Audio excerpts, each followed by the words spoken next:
Shalom saudara-saudara yang dikasihi oleh Tuhan. Di dunia ini ada banyak yang disebut kelihatannya seperti. Yang kita sebut dengan barang-barang KW misalnya saudara-saudara ya. Itu adalah kelihatannya seperti. Saudara, kalau kita membeli barang-barang yang disebut kelihatannya seperti dan kita pikir itu barang original, maka kita adalah orang yang tertipu, bukan? Namun saudara, ada satu hal yang sangat jauh lebih serius daripada itu adalah ketika seseorang kelihatannya seperti Kristen. Saudara, ini perkara serius bukan?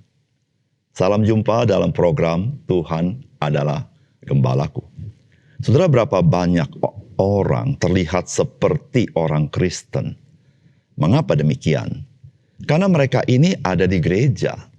Bahkan mungkin mereka terlibat aktif di dalam gereja. Mereka sibuk di dalam kelihatannya seperti pekerjaan Tuhan yang mereka kerjakan. Namun mereka ini sebenarnya belum percaya Tuhan Yesus sungguh-sungguh. Mereka tidak memiliki keyakinan akan keselamatan itu. Saudara, kondisi seperti ini sebenarnya sangat memprihatinkan. Mengapa demikian? Karena orang-orang ini cenderung mempunyai kemungkinan akan menjadi orang yang tertinggal. Oleh karena itu saudara yang kasih dalam Tuhan, sebagai orang percaya, Tuhan mengajar kita supaya kita semakin mendekat kedatangan Tuhan yang kedua kali. Kita bergiat untuk saling mengasihi, saling menasehati, saling mengingatkan. Dan saudara, tidak tertutup kemungkinan di gereja kita perlu juga memberitakan kabar baik. Jangan-jangan orang yang terdekat dengan kita, yang selalu berbincang dengan kita, dia seorang yang belum diselamatkan. Dia kelihatannya seperti orang Kristen. Oleh karena itu saudara, betapa penting persekutuan orang percaya di gereja Tuhan, bukan? Saudara, mari kita membaca firman Tuhan dari Kisah Rasul pasal 19 ayat 11 sampai 20. Oleh Paulus, Allah mengadakan mujizat-mujizat yang luar biasa. Bahkan orang membawa sapu tangan atau kain yang pernah dipakai oleh Paulus dan meletakkannya atas orang-orang sakit. Maka lenyaplah penyakit mereka dan keluarlah roh-roh jahat.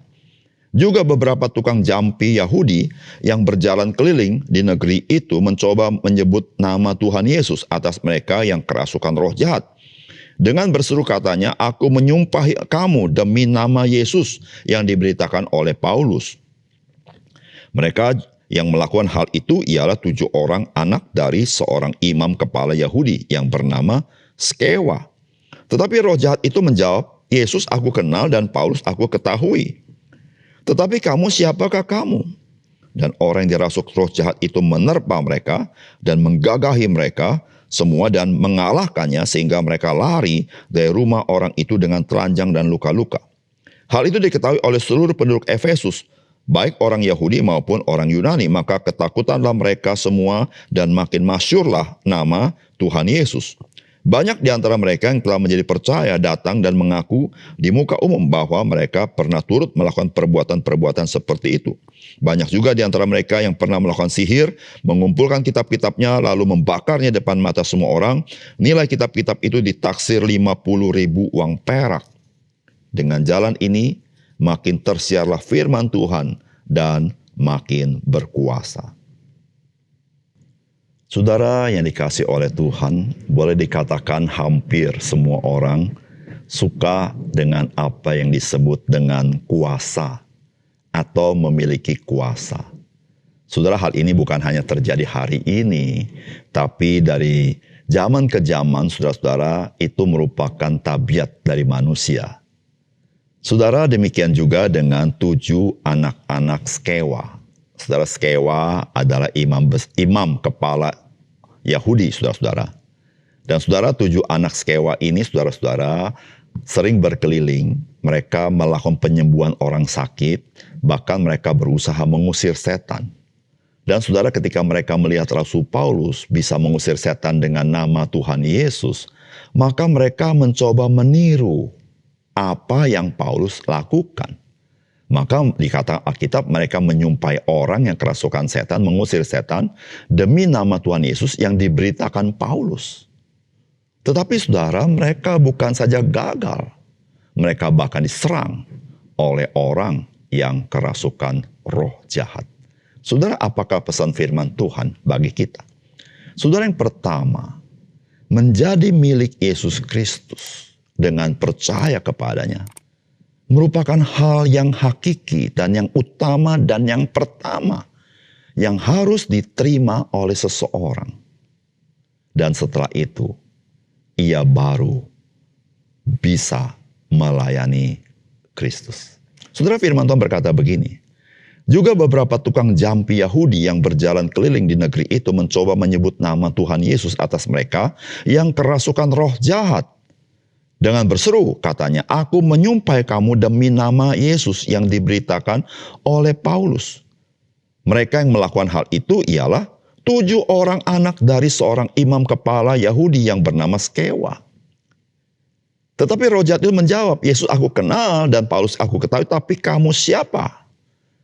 Dan orang yang dirasuh roh jahat itu menerpa mereka dan menggagahi mereka semua dan mengalahkannya, sehingga mereka lari dari rumah orang itu dengan telanjang dan luka-luka. Saudara yang terkasih di dalam Tuhan, meniru adalah kebiasaan manusia, bukan? Manusia sejak bayi, dia mulai belajar meniru orang-orang, bukan? Bahkan sampai hari ini, saudara dan saya pun sering meniru orang lain. Saudara, tidak ada yang salah dengan meniru. Tetapi saudara, jikalau seseorang belum mengenal Yesus, lalu dia meniru orang-orang percaya dalam pelayanannya, saudara, itu sesuatu hal yang serius. Mungkin saudara, ketika seorang yang belum mengenal Yesus, lalu dia melayani di gereja, saudara mungkin tidak ada impact apa-apa. Sepertinya dia seorang Kristen. Namun yang terjadi dengan 7 anak Skewa ini tidak main-main. Karena dia meniru Rasul Paulus bukan sekedar melayani, tapi dia meniru Rasul Paulus di dalam mengusir setan. Saudara, setan, saudara-saudara, adalah roh jahat yang punya kuasa dan dia bisa menyerang dengan kuasanya. Dan saudara, itulah akibatnya ketika 7 anak Skewa mengusir roh jahat dalam nama Yesus, sedangkan mereka bukan orang percaya. Maka mereka diserang dan mereka tunggang langgang ketakutan luar biasa. Saudara yang dikasihi oleh Tuhan, hari ini kita mendapatkan firman Tuhan bahwa yang terutama, yang hakiki, dan yang pertama bagi seseorang adalah dia harus menjadi milik Yesus Kristus dengan percaya kepadanya. Itu hal yang paling penting. Karena ketika engkau dan saya percaya kepada Yesus, engkau menerima Roh Kudus yang memberikan tanda kepada engkau, engkau adalah milik Allah. Engkau adalah milik Yesus Kristus.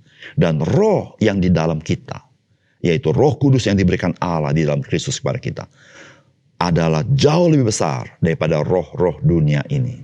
Sehingga saudara, kita sebagai orang percaya diberikan kuasa atas si jahat.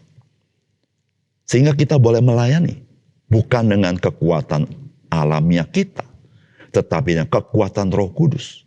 Jikalau engkau dan saya melayani Tuhan di dalam pelayanan apapun, sebagai orang percaya, ingatlah, engkau dan saya bukan melakukan berdasarkan kekuatan alamiah, tetapi ada Roh Kudus yang bekerja dalam hidupmu.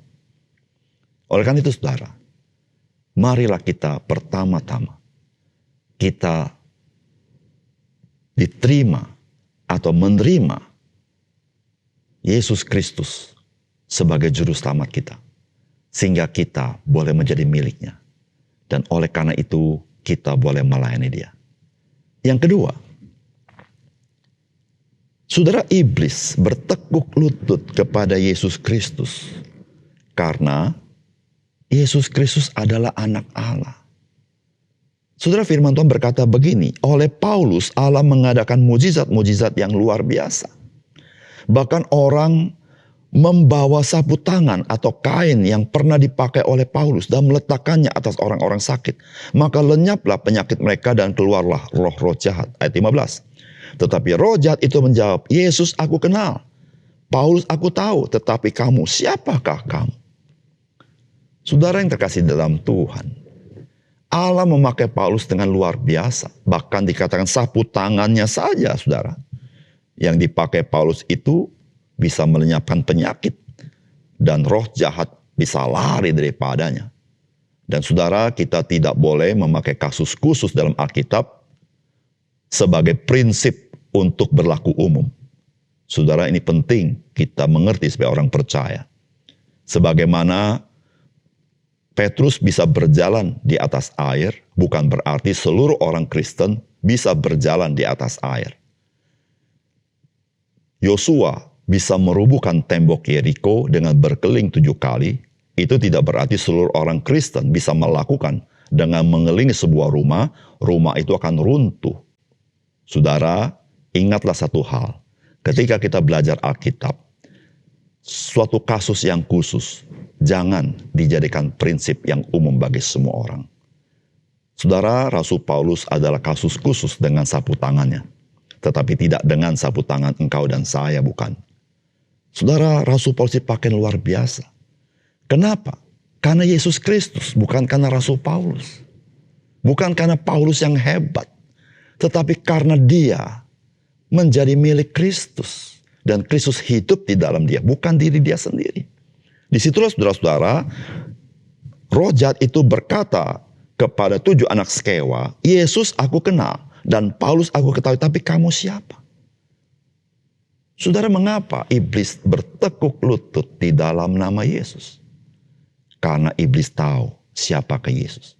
Dan hal ini kita bisa baca dalam kitab Injil. Beberapa kali iblis mengatakan engkau anak Allah. Tapi Yesus berkata supaya mereka tutup mulut karena Tuhan Yesus tidak mau iblis ambil bagian dalam pekerjaan Tuhan.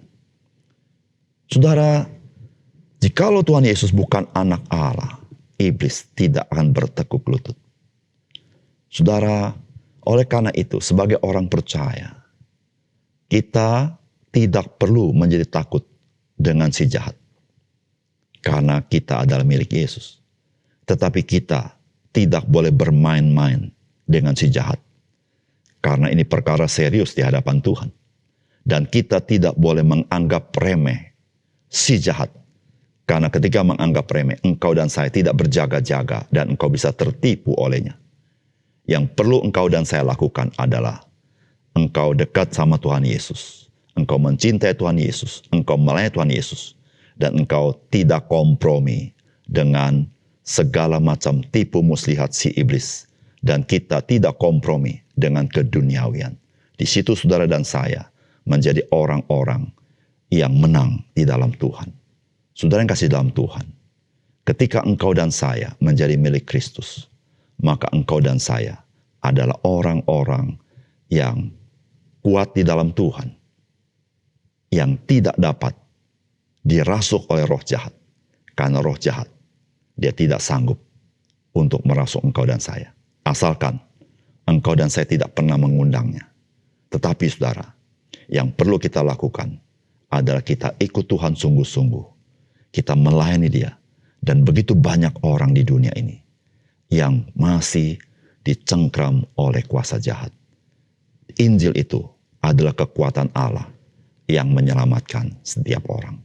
Mari kita berdoa. Bapa surga, terima kasih untuk kebenaran firman-Mu. Biarlah firman-Mu sekali lagi menolong kami. Apa yang penting untuk kami kerjakan, yaitu kami harus percaya kepada Yesus Kristus. Supaya dengan demikian kami boleh melayani Engkau ya Tuhan. Karena jikalau kami beraktivitas seperti orang Kristen, kami tertipu oleh dunia ini, bahkan kami menipu diri kami sendiri. Oleh karena itu Tuhan tolong kami, supaya kami sungguh-sungguh hidup di dalam Engkau. Karena ketika kami sungguh-sungguh hidup dalam Engkau, kami menerima kuasa karena Roh Kudus bekerja dalam hidup kami. Dan kami boleh dipakai menjadi saksi Kristus tengah dunia ini ya Tuhan. Tuhan, terima kasih untuk firman Tuhan. Dalam nama Tuhan Yesus kami berdoa. Amin.